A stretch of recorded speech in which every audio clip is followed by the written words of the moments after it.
I just bought this rat-infested Temu Shelby Mustang. Yes, you heard right, rat-infested. This car probably has 10 problems, but at least it comes with one X factor. Let me explain. This car stinks. You see, at first glance, this looks like a savage Shelby Mustang, ready to be a crowd pleaser. You know what I mean. But if you take a closer look, it's the complete opposite. As someone took full advantage of their free gifts on Temu, trying to turn this GT Mustang into a Shelby. But if you think that's bad, there was some hangry dog trying to eat this Mustang for breakfast. But that is not the worst part. The worst part is when you open this bonnet. Looks like we had some hangry rats as well that didn't like this Temu Shelby Mustang. They had a feast in this engine bay, literally destroying the complete engine wiring harness. Is that all they destroyed? Well, I guess we're soon gonna find out. And the smell inside this car, oh, damn. Whoa, smell is awful in here. Luckily for you, YouTube haven't figured out yet how to get the smell to you guys. Oh boy, it's bad. But at least after all these discoveries, there's one major positive thing about this Mustang. And that, ladies and gentlemen, is that this Mustang is a manual. Exactly what a Mustang's supposed to be, making it a true American muscle car, apart from all the little Chinese upgrades.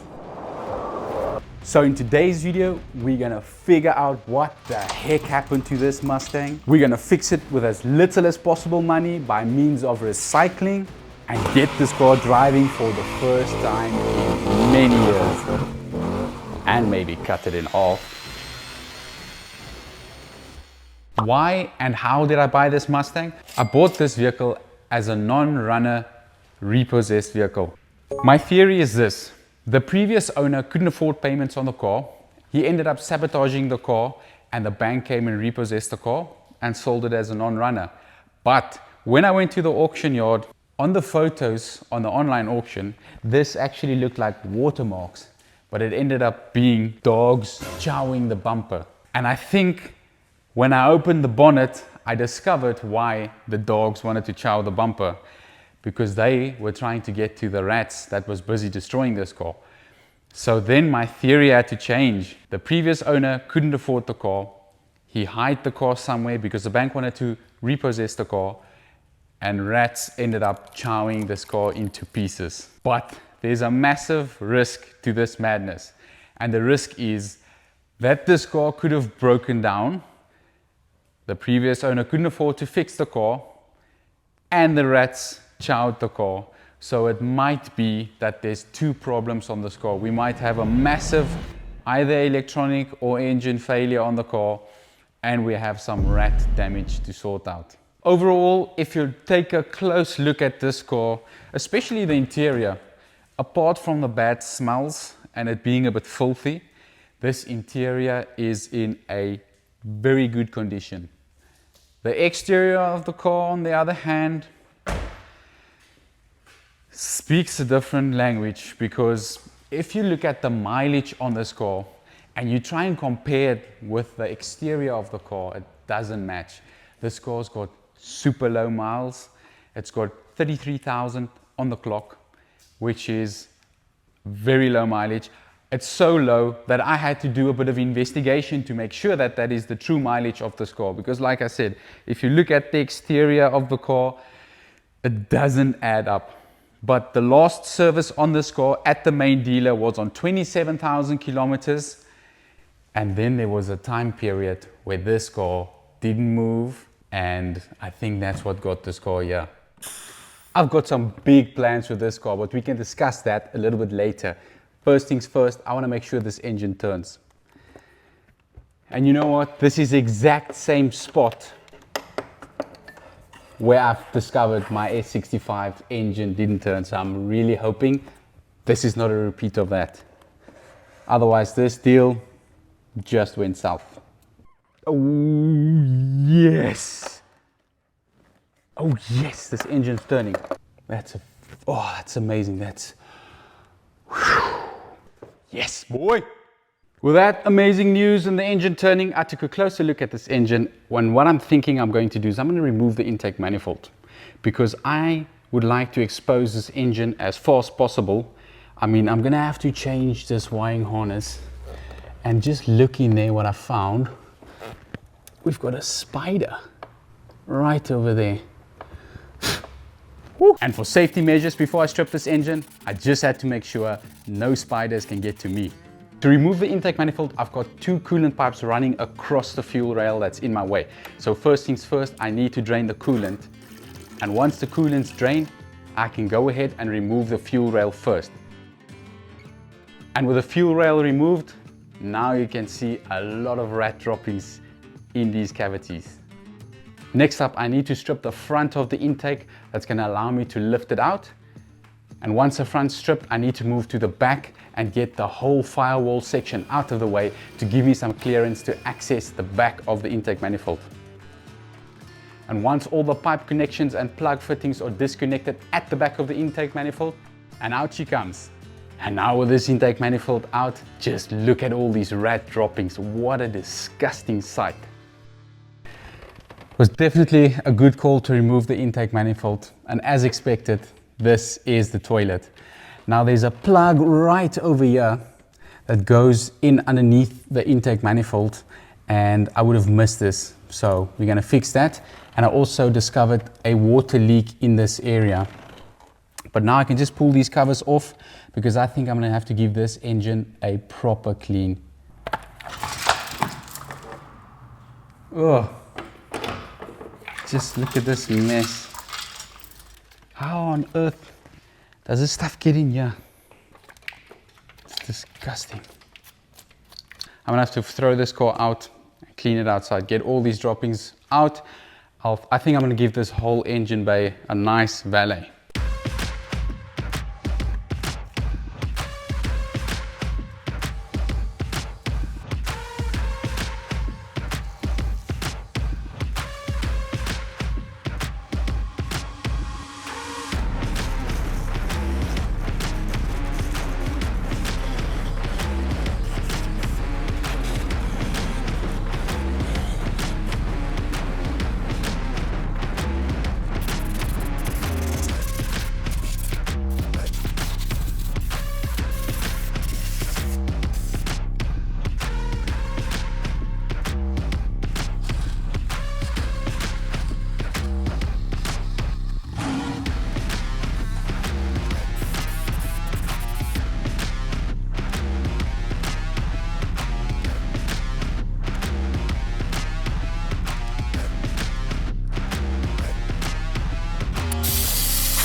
Now this engine bay doesn't only look brand new, but it even smells brand new.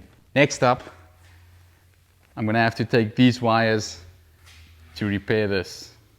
Before I allow this mess to intimidate me, first I clean up the wiring harness that the rats destroyed, exposing all the damaged wires. Then I compile a list of all the different color wires I need, and then go and look for them in our donor harness and cut them from this mess.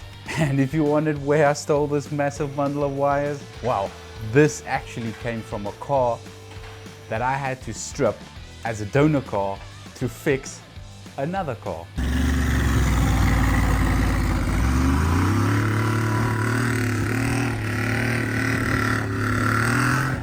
And once I've collected all the wires I need, I can finally get this massive bundle out of my way and focus on repairing the wiring harness. And as if damaging the wires weren't enough, these feisty rats decided they will bite these wires off against the plug, making it extremely difficult to repair. Once I made all my repairs to the wiring harness, I can then start taping it up neatly and to give us that factory feel. And tick off our to-do list. Engine wiring on the driver's side done, and it wasn't smooth sailing. So what I did is I had to extend these wires, and the reason why I extended them is, if I show you on this side, we've got exactly the same issue over here. The wires are chowed off against the plug. Now the moment you connect that and you solder those wires, you can't seal it and it's exposed to the outside element. So basically what I'm going to do is I've already ordered the pins that goes inside the plug. Once that arrives, I can cut the excess off, throw it away, add my new pin, pop it in, and then it's a perfect seal and it's going to look factory. Just have to compromise, but for now I want the wheels to turn. I want to get this car started. So next up, left hand side. And now with some experience from the driver's side, hopefully the left side will be easier. But unfortunately I had to pull all the pins from the plugs to save this wiring harness.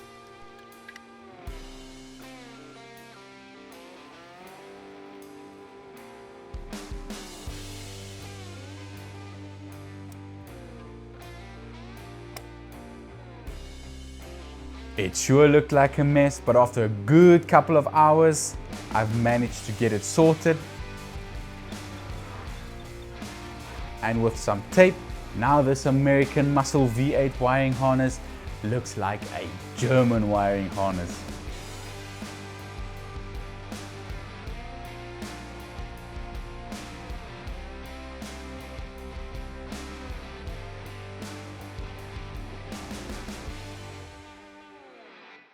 Wiring harness on the Temu Shelby complete, and I'm really happy with the outcome. This looks amazing. Now all that needs to happen now is there's a pipe on the intake manifold that was chowed by the rats. I need to replace that pipe. Service, intake, back in the car, battery in, turn the key and hope for the best. Now it's very crucial that this Mustang starts because I've got big plans for this car, but first I need to get it started. And I'm going to need your help to help me decide on what to do with this car. Ford wanted to charge me an arm and leg for this pipe, so I just decided to make my own pipe because we're going to save a bit of bucks. And then once the pipe's done, we can crack on with the service because this car was definitely standing for a very long time. I mean, it's obvious. I must say the service parts for this engine is pretty affordable and it's also very easy to find, so that's a big plus in owning a Mustang.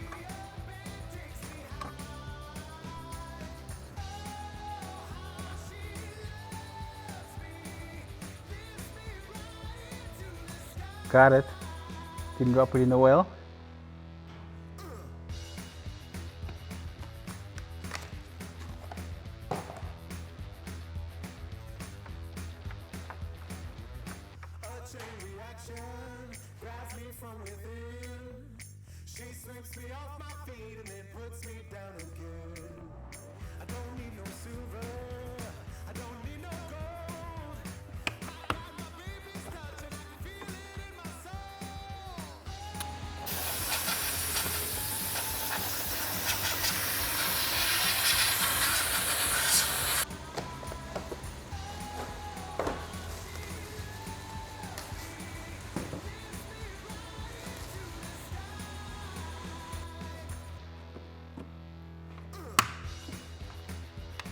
And I thought, you know what, on the service we might as well replace the spark plugs. That's a good thing to do, but you know what, that's gonna bite me later in this video.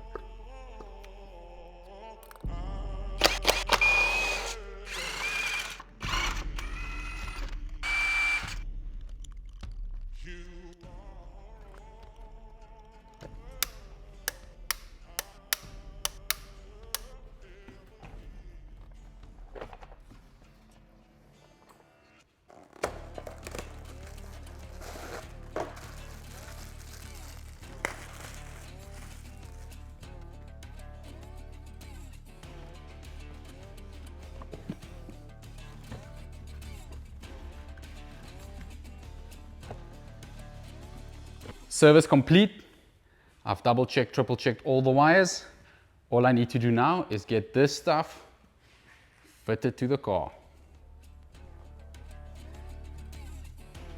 And now it's just basically putting all the components back in reverse order.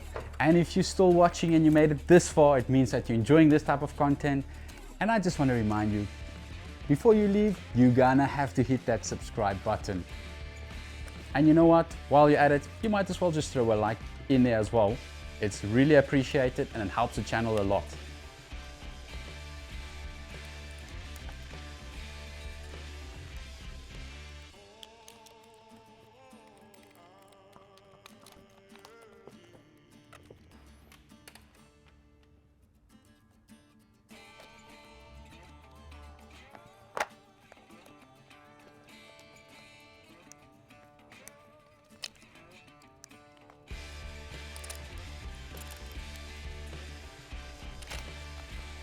And once all of this is done and assembled, it's the moment of truth. But oh boy, is that a moment that I didn't expect.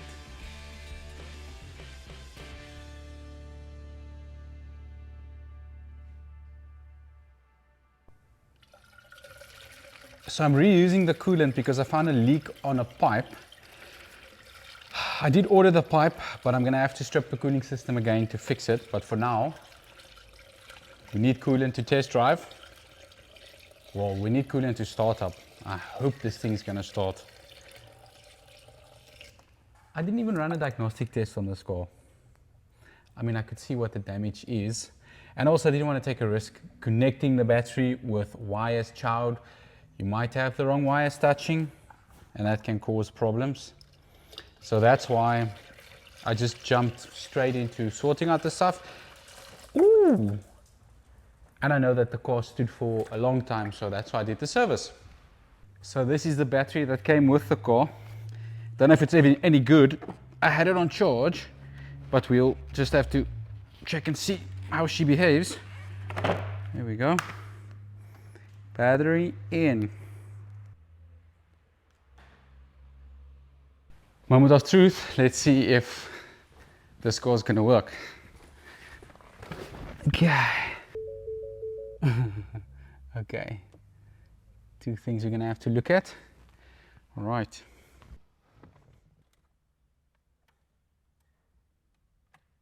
I think that battery is too flat. Gonna have to make a plan there quickly. Take two, different battery in. Let's see. Okay, so something's definitely up with the electronics. Gonna have to test the battery, number one and number two. I'm gonna have to see what's going on in here. If the starter relay is clicking, if it's getting power, if it's doing everything it's supposed to.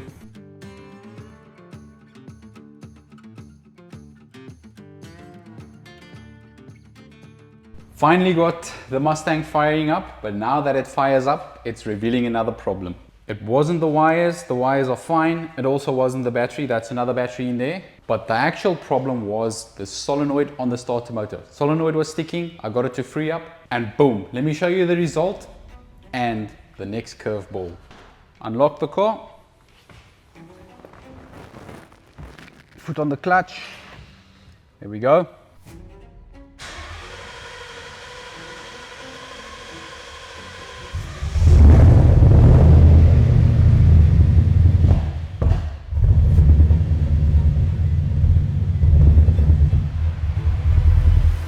So she's running, but when I was underneath the car, it sounds like the fuel pressure is way too low.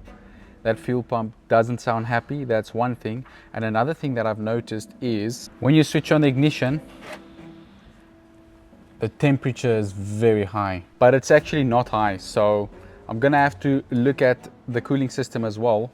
But for now, I know that it's not high.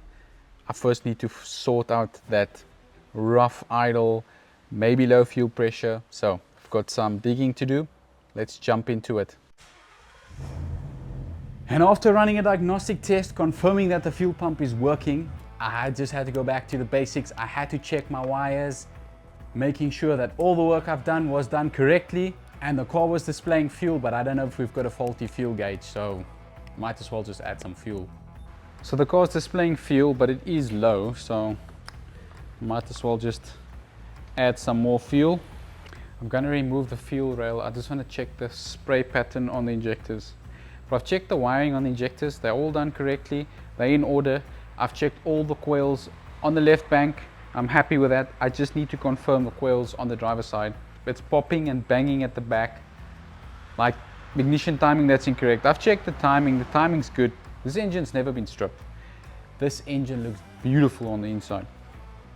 It's never been stripped. It's just not running correctly at the moment. And this is where I made the dumbest rookie mistake. I forgot to disconnect the coils.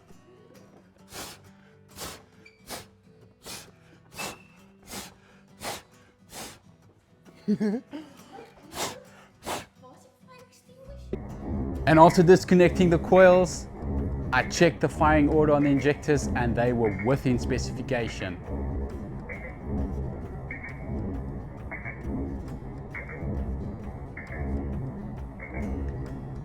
So I did exactly the same thing on the ignition coils, and I think that is where I found the problem, or should I say problems. So I found two problems that causes 3 misfires. Let me show you guys what it is. First things first, this brand new spark plug is dead. I've got a used one in there. It's firing beautifully. That's the one thing. But the second thing is this over here. I accidentally swapped 7 and 8 around, meaning that these two are firing when they're not supposed to, which causes 3 misfires. And after fixing these two problems, let's hope that this Temu Shelby Mustang is now ready to hit the road.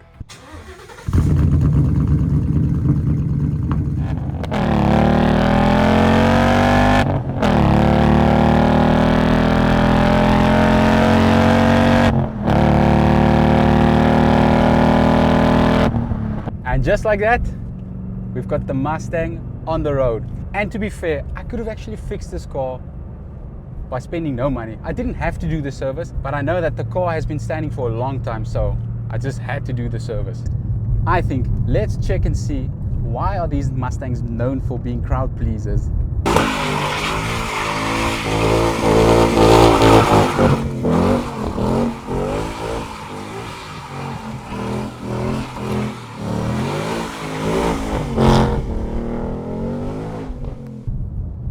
I don't know what the faff is about. It's pretty controllable to me, and I mean I'm an inexperienced driver, but one thing is sure, this car, the aircon doesn't work, so it's very hot in this cockpit. When I have to regas the aircon, get that to work. But Mustang is holding up well. And now regarding the future of this Temu Shelby Mustang, option number 1 is to fully restore this car back to the factory spec this car was, get the outside of the car to match the mileage, and then call it a day. That's option number 1. But option number 2, and that's actually the main reason why I bought this Temu Shelby Mustang, and that is someone contacted me and they said they want to take an Illinois 1967 body and they want to put it onto a modern Mustang. It's a very big job. It's going to take a lot of time and it's going to cost a lot of money, but I need to know from you guys, what should we do? Are we going to restore this thing back the way it was when it rolled off the factory line? Or are we going to take this modern Mustang and we're going to create our own Illinois Mustang? Let me know down below in the comment sections. I would love to hear what you guys think. Mustang's on the road, wheels are turning.